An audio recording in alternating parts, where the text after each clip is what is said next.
Sir के पास आए हैं और हमारे जो कंप्लेंट थी वो कल ही हम लोग लिखित कंप्लेंट दर्ज किए हैं सर्वभारतीय तृणमूल कांग्रेस की तरफ से। इस लिखित कंप्लेंट में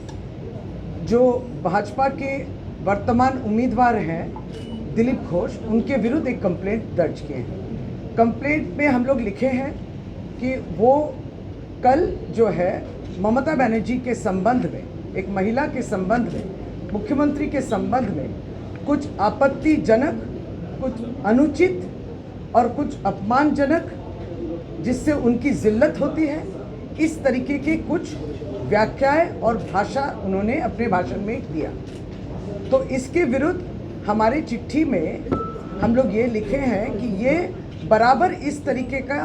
उनका आचरण और भाषण रहता है। और अब चूंकि इलेक्शन कमीशन अभी मॉडल कोड ऑफ कंडक्ट चल रहा है, तो इलेक्शन कमीशन के पास हमारी यही दरख्वास्त है कि इस विषय को हम आपके सामने लाएं कंप्लेंट के द्वारा। उसके संग ही संग हम लोग, उन्होंने जो वाक्याएं प्रयोग किए हैं उनका पूरा वाक्याएं जो है उसको भी हम लोग दिए हैं, वीडियो वगैरह सब कुछ,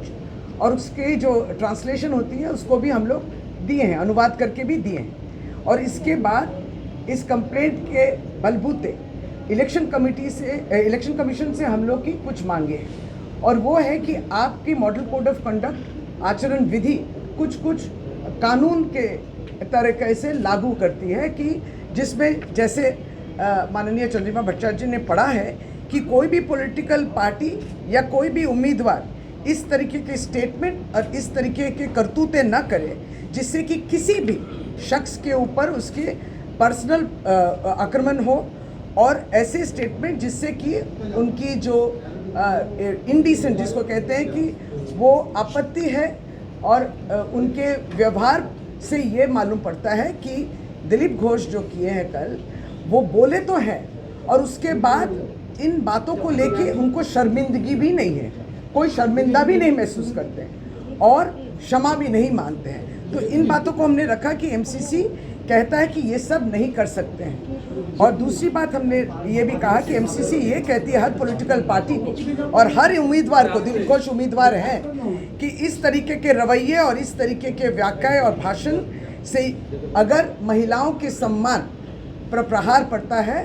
तो यह होना नहीं चाहिए। तो चीफ इलेक्टोरल ऑफिसर के पास हमारी यही इत्तेजा थी कि केवल उसको आप एक शोकाज करेंगे और वो शोकाज का उत्तर कब देंगे और तब तक निर्वाचन आगे बढ़ जाएगी, ऐसा नहीं हो सकता है, क्योंकि ये बार बार करते हैं। तो इसके ऊपर कुछ कड़ी से कड़ी कार्रवाई कीजिए और इतने हद तक भी जाइए। हमारी तो यही उम्मीद है कि अगर एक उम्मीदवार इस तरीके से बातें करते हैं ममता बनर्जी के संबंध या महिला के संबंध में, तो उनकी तो कैंडिडेचर को भी बंद कर देना चाहिए, बातिल कर देना चाहिए। तो ये हमारी प्रेयर थी जो हम लोग दिए हैं आज चीफ इलेक्टोरल ऑफिसर को।